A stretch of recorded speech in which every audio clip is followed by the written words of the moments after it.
तो पिछले पार्ट में हाओ चेन की टीम फ्लेम डीमन के बॉडी क्रैक में अटैक करके उनको बहुत ही आसानी से मारने लगी थी, जिसके बाद हम देखते हैं कि इस बात से सीमा सियान भी बहुत ज्यादा एक्साइटेड हो गया था और वो तुरंत अपने होली आर्मर का यूज करके इसके ऊपर अटैक करने के लिए आ जाता है। लेकिन यह देखते ही फ्लेम डीमन ने इस बार अपने बॉडी में कुछ मैजिक क्रिस्टल को लगा लिया था, जिसके वजह से अब उसकी ताकत पहले से कई गुना ज्यादा बढ़ गई थी और इसीलिए यह देखते ही लिन सिन इन सभी को केयरफुल हो जाने के लिए कहता है। लेकिन इसके बाद भी सीमा सियान उस फ्लेम डीमन के ऊपर अटैक करने के लिए चला गया था, लेकिन उसके ताकत के बढ़ जाने की वजह से वो उसके सामने कुछ भी नहीं कर पाता। यह देखते ही टीम के बाकी मेंबर भी अब यहाँ पर आ गए थे और वो बारी बारी से इसके ऊपर अपने पावर का यूज करके इसे मारने की कोशिश करते हैं, लेकिन फ्लेम डीमन सभी के अटैक को बहुत ही आसानी से रोक रहा था और इसे देख हाओ चेन भी समझ जाता है कि अब इसकी ताकत पहले से कई गुना ज्यादा बढ़ गई है। लेकिन तभी इसी वक्त लिन सिन को मैजिक क्रिस्टल वाली बात उसे याद आ जाती है, जिसके बाद वो इन सभी से बताता है कि यह सब केवल मैजिक क्रिस्टल के वजह से हो रहा है और इसीलिए अगर हमने किसी तरह से उसके सभी मैजिक क्रिस्टल को तोड़ दिया तब इस तरह से हम उसे बहुत ही आसानी से हरा पाएंगे। तब इसके बारे में जानकर हाओ चेन और उसके बाकी साथी भी ऐसा करने के लिए रेडी हो गए थे और इसीलिए वो तुरंत अपने अपने पावर का यूज करके इसके ऊपर अटैक करने के लिए चले जाते हैं। जिसके बाद हम देखते हैं कि हानियो अपने फ्लोइंग लाइट एक्सटिंक्शन टेक्निक का यूज करके इसके ऊपर अटैक करता है, जबकि वेंग युआन अपने रिफ्ट कैनन का यूज करके इसके ऊपर अटैक कर देती है। जबकि दूसरे तरफ से हाओ चेन भी अपने light rain hibiscus sting technique का यूज करके इसके ऊपर अटैक कर देता है। लेकिन इसके बाद भी हम देखते हैं कि इनके एक साथ अटैक करने के बाद भी उसे कुछ नहीं हुआ था, इसीलिए सायर सीधे उसके पास जाकर उसके क्रिस्टल के ऊपर अटैक कर देती है। लेकिन अब इसके वजह से वह फायर डीमन इनके ऊपर और भी ज्यादा गुस्सा हो गया था और वो बिल्कुल पागलों के जैसे इनके ऊपर अटैक करना शुरू कर देता है। यह देख हाओ चेन अपने सभी लोगों से केयरफुल हो जाने के लिए कहता है और फिर अचानक से वो अपने होली स्वॉर्ड के अटैक का यूज करके उसे बहुत ही आसानी से मार देता है। लेकिन अब उसके लावा में गिरते ही यहाँ पर एक बहुत ही बड़ी फायरबॉल क्रिएट हो गई थी, जिसके वजह से ये सभी इसमें बहुत ही बुरे तरीके से फंसने वाले होते हैं। अब इसे देखते ही लिन सिन भी बहुत ज्यादा परेशान हो गया था और फिर वो तुरंत अपने मैजिक का यूज करके इनके चारों तरफ सील क्रिएट कर देता है, जिसके दौरान हम देखते हैं कि शायर हाओ चेन के पास में आ गई थी। लेकिन वहीं दूसरी तरफ हम देखते हैं कि मैजिशियन भी इनको ऐसे सिचुएशन में देख काफी परेशान हो गए थे और इसीलिए वे इन सभी को तुरंत यहाँ से वापस बुलाने का डिसाइड कर लेते हैं और फिर देखते ही देखते शायर और हाओ चेन के अलावा सभी लोग यहाँ से टेलीपोर्ट होकर वापस चले जाते हैं। लेकिन अब इसी के साथ हम देखते हैं कि मैजिशियन की पावर भी धीरे धीरे कम होने लगी थी, जिसके वजह से वो लोग टेलीपोर्टेशन फॉर्मेशन को ठीक तरीके से कंट्रोल नहीं कर पा रहे थे और इसीलिए वे लोग अब डिसाइड करते हैं कि इनको इस मिशन को यहीं पर खत्म कर देना चाहिए। लेकिन वहीं दूसरी तरफ हम देखते हैं कि चीफ कमांडर इस बात के ऊपर कुछ भी नहीं बोलता, जबकि उधर डीमन कमांडर इस बात से बहुत ही ज्यादा खुश हो रहा था और फिर कहने लगता है कि यह फाइट तो सच में काफी एक्साइटिंग और बहुत ही ज्यादा ब्यूटीफुल है। लेकिन तभी इसी वक्त हम देखते हैं कि हाओ चेन और शायर इसके पास में आ गए थे और वे इसके चारों तरफ वाले शील्ड को तोड़ने के लिए इसके ऊपर अटैक कर देते हैं। अब इस तरह से ये दोनों एक साथ मिलकर इस शील्ड को तोड़ने में कामयाब हो गए थे। लेकिन यह देखते ही डीमन कमांडर कहता है कि तुम्हें क्या लगता है कि तुम मुझे इतने आसानी से मार पाओगे, और इसके बाद वो अपने पेट के ऊपर एक कट लगा देता है, जिसके बाद हम देखते हैं कि इसके अंदर से ग्रीन कलर की कोई पावर बाहर आने लगती है और इस बात से हाओ चेन बहुत ही ज्यादा परेशान हो गया था। लेकिन तभी अचानक से शायर इसके पास में आकर कहती है कि हम फिर मिलेंगे और इतनी बात कहकर वो इसे पीछे की तरफ धक्का दे देती है। लेकिन अब शायर को ऐसे खतरे में देख हाओ चेन बहुत ही ज्यादा गुस्सा हो गया था और इसीलिए डीमन कमांडर के पावर के पूरी तरह से ब्लास्ट होने से पहले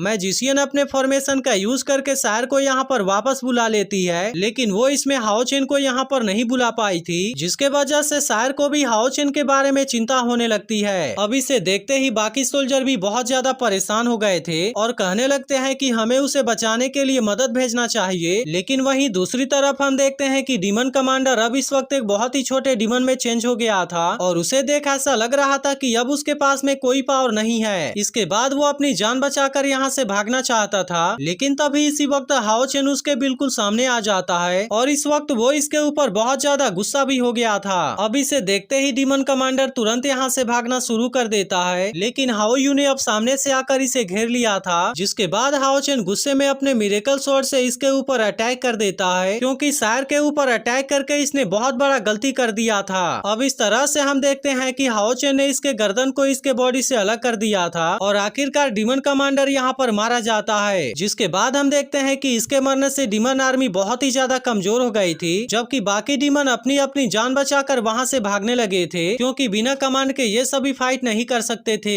अब इस बात से एक्सोर्सिज्म पास के सोल्जर बहुत ही ज्यादा खुश हो गए थे और कहने लगते हैं कि ये डीमन हंटर तो सच में काफी कमाल के हैं। वहीं एक आदमी चीफ कमांडर से कहता है कि मुझे तो इसके ऊपर यकीन ही नहीं होता और उन्होंने तो डीमन कमांडर को सच में मार दिया। वहीं दूसरी तरफ बाहर हम देखते हैं कि सभी डीमंस मरे पड़े हुए थे और कुछ देर में हाओ चेन भी डीमन कमांडर के कटे हुए सिर को लेकर यहाँ पर आ जाता है, जिसके बाद कैप्टन गामा इसे यहाँ के सोल्जर के हाथ में दे देता है। इसी के साथ हम देखते हैं कि कैप्टन गामा हाओ चेन और उसकी टीम की तारीफ ही करने लगा था और उनसे कहता है कि एक साथ में तुम बहुत ही अच्छे तरीके से काम कर रहे हो, जिसके वजह से ही यह मिशन सक्सेसफुल हो पाया। लेकिन इसके बाद कैप्टन गामा हाओ चेन को अपने पास में बुलाता है और फिर उससे कहता है कि आज यहाँ पर तुमने बहुत सारे डीमन को मारा था और इसके अलावा तुमने तो डीमन कमांडर को भी मार दिया, जिसके वजह से इसके बदले वो हाओ चेन को 3000 मेरिट पॉइंट देता है। अब इतने सारे मेरिट पॉइंट को देख लिन सिन बहुत ही ज्यादा एक्साइटेड हो गया था, जिसके बाद कैप्टन गामा इनसे कहता है कि अब तो यह मिशन कंप्लीट हो गया है और इसीलिए इसके बाद तुम मेरिट पॉइंट को अपने साथ में शेयर कर सकते हो। लेकिन इसी के साथ वो इनसे कहता है कि अभी भी यहाँ पर बहुत सारे टास्क हैं और अब इतनी बात कहने के बाद वो यहाँ से चला जाता है। इसके बाद अगले सीन में हम देखते हैं कि डीमन कमांडर के कटे हुए सिर को एक्सोर्सिज्म पास के दीवार पर लटका दिया गया था, जिसके बाद लिन सिन सभी के साथ में अपने मेडिसिन को शेयर करता है और इनसे बताता है कि इसमें से पर्पल वाली रेजुवेनेटिंग एलेक्सिर है, जो कि 10 सेकेंड में तुम्हारे 100 स्पिरिचुअल पावर पॉइंट को रिकवर कर देगा। लेकिन इसमें से ग्रीन वाले का नाम बॉडी प्रोटेक्शन पिल है, जिसे लेने के बाद डिफेंस पावर में 500 स्पिरिचुअल पावर पॉइंट बढ़ जाएगा। अब इतनी बात कहने के बाद वो इस मेडिसिन को हाओ चेन और शायर को भी दे देता है और कहता है कि खत्म हो जाने के बाद तुम इसे लेने के लिए मेरे पास में आ सकते हो। तब इसके इस बात के लिए सीमा सियान उसकी तारीफ करने लगा था और उससे कहता है कि फ्यूचर में मैं भी तुम्हारी मदद जरूर करूंगा। लेकिन लिन सिन अभी इस बात के ऊपर ज्यादा ध्यान नहीं देता और इनसे कहता है कि चलो देखें कि इस टीम कंपटीशन में अभी हमारी टीम किस नंबर पर है। तब इस पर सीमा सियान कहता है कि इसे चेक करने की जरूरत ही नहीं है और मैं जानता हूँ कि हमारी टीम नंबर 1 पर जरूर होगी, क्योंकि हमें इस मिशन को कंप्लीट करने के लिए 3000 मेरिट पॉइंट मिले हैं। इसके बाद हम देखते हैं कि चेरी चेन अपने टीम के पॉइंट को चेक करती है और अभी तक भी इनकी टीम सच में नंबर 1 पर होती है। जिसके बाद हम देखते हैं कि इस बात से सभी लोग बहुत ही ज्यादा खुश होने लगे थे। लेकिन तभी हाओ चेन इन सभी से इसकी बातों पर ध्यान देने के लिए कहता है, क्योंकि वो इन सभी के साथ में किसी बहुत ही जरूरी चीज के बारे में डिस्कस करने वाला था। जिसके बाद वो इनसे कहता है कि हम में से हर किसी के पास में टीम के अंदर अलग अलग पोजीशन है, जिसके वजह से हम में से कुछ लोग कॉम्बैट पोजीशन के लिए रिस्पॉन्सिबल हैं, जबकि कुछ लोग सपोर्ट पोजीशन के लिए रिस्पॉन्सिबल हैं। लेकिन आखिर में फिर कॉम्बैट पोजीशन वाले को ज्यादा मेरिट पॉइंट दिया जाता है, जबकि उसके तुलना में सपोर्ट पोजीशन वाले को कम मेरिट पॉइंट दिया जाता है। इसीलिए हाओ चेन इन सभी से कहता है कि लिन सिन और चेरी चेन का भी टीम के अंदर हमारे जितना ही बराबर कंट्रीब्यूशन है, लेकिन डीमन के ना मारने के वजह से इनको कम मेरिट पॉइंट दिए जाते हैं। जबकि मेरा मानना है कि यह चीज उतनी ज्यादा सही नहीं है, क्योंकि मेरिट पॉइंट के बढ़ने के वजह से सभी की ताकत इंप्रूव होती है और इसीलिए मैं चाहता हूँ कि हम मेरिट पॉइंट को अपने बीच में बराबर बराबर डिवाइड करेंगे। तब इसके बारे में सुनते ही शायर तुरंत इसके लिए रेडी हो जाती है। जिसके बाद हम देखते हैं कि वेंग युआन और सीमा सियान भी इसके लिए तुरंत रेडी हो गए थे और हाओ चेन से कहते हैं कि हमारा मेरिट पॉइंट तो आपका ही है। लेकिन अभी भी हम देखते हैं कि चेरी चेन इनके पास में नहीं आ रही थी, जिसे देख वेंग युआन उससे कहती है कि क्या तुम इसके लिए एग्री नहीं हो। तब इसके बारे में सुनते ही चेरी चेन भी इसके लिए रेडी हो जाती है और इसके लिए वो हाओ चेन को थैंक यू भी कहती है। लेकिन तभी लिन सिन कहने लगता है कि मैं इसके बारे में ज्यादा कुछ नहीं कहना चाहता, क्योंकि वैसे भी तो मैंने किसी भी डीमन को नहीं मारा था, इसीलिए मैं किसी दूसरे के मेरिट पॉइंट का एडवांटेज नहीं लेना चाहता और इसीलिए अगर तुम्हें कभी भी किसी मेडिसिन की जरूरत हो तो तुम मेरे पास में जरूर आना। जिसके बाद हम देखते हैं कि वो भी हाओ चेन के इस बात से एग्री हो गया था। लेकिन इसके बाद भी हम देखते हैं कि हानयू इस बात के लिए एग्री नहीं हो रहा था और वो इनसे कहता है कि मैं तुम सभी के मेरिट पॉइंट को अपने साथ में शेयर नहीं करना चाहता, क्योंकि आखिरकार वैसे भी तो मैं एक स्कॉट वॉरियर हूँ, जिसके वजह से मैं डीमन हंट मिशन में मेरिट पॉइंट को अर्न नहीं कर पाऊंगा और इसके अलावा दुश्मन को मारने के लिए मुझे जितने मेरिट पॉइंट मिलेंगे वे सभी दूसरों के तुलना में केवल हाफ होंगे। लेकिन इसके अलावा टीम कंपटीशन रैंकिंग के लिए भी मेरी मेरिट पॉइंट काउंट नहीं की जाएगी, इसीलिए मुझे लगता है कि मेरे साथ में मेरिट पॉइंट को बराबर डिवाइड करना तुम सबके लिए एक बहुत बड़ा नुकसान होगा। लेकिन इस पर लिन सिन उससे कहने लगता है कि अगर तुम एक स्क्वाड वॉरियर हो तो क्या हुआ, लेकिन इसके बाद भी आखिरकार हम एक टीम है और इसीलिए वो उससे कहता है कि अगर तुम इसके लिए रेडी नहीं हो तो फिर उसके बाद मैं भी इसके लिए रेडी नहीं हूँ। तभी सीमा सियान भी हानयू से कहने लगता है कि इसके बारे में इतना इतना ज्यादा सोचने की क्या जरूरत है, क्योंकि वैसे भी तो हम वॉर के लिए एक साथ में जाते हैं और इसीलिए मेरा भी मानना है कि मेरिट पॉइंट को हमें एक साथ में शेयर करना चाहिए। तब इसकी बात सुनकर हाओ चेन भी हानयू से कहता है कि इसके बारे में किसी को कोई ऑब्जेक्शन नहीं है, जिसके वजह से तुम्हें भी इसके बारे में ज्यादा नहीं सोचना चाहिए। और इतनी बात कहकर वो भी इसे इसके लिए रेडी हो जाने के लिए कहता है। तब आखिरकार इनके बात को मानकर हानयू भी अपने मेरिट पॉइंट को हाओ चेन के पास में ट्रांसफर कर देता है, जिसके वजह से इसके पास में टोटल 5600 मेरिट पॉइंट हो गए थे, जो कि इनको इनके पहले मिशन के लिए मिला था। और इसीलिए अब इसमें से हर किसी को 800 मेरिट पॉइंट मिलेंगे। इसके बाद हम देखते हैं कि सभी लोग एक जगह पर इकट्ठा हो जाते हैं और हाओ चेन इन सभी को बराबर बराबर 800 मेरिट पॉइंट दे देता है। इसके बाद वो इन सभी से कहता है कि टीम कंपटीशन तो अभी केवल शुरू हुआ है और इसीलिए मेरिट पॉइंट अर्न करने के लिए अभी हमें बहुत सारे चांस मिलेंगे।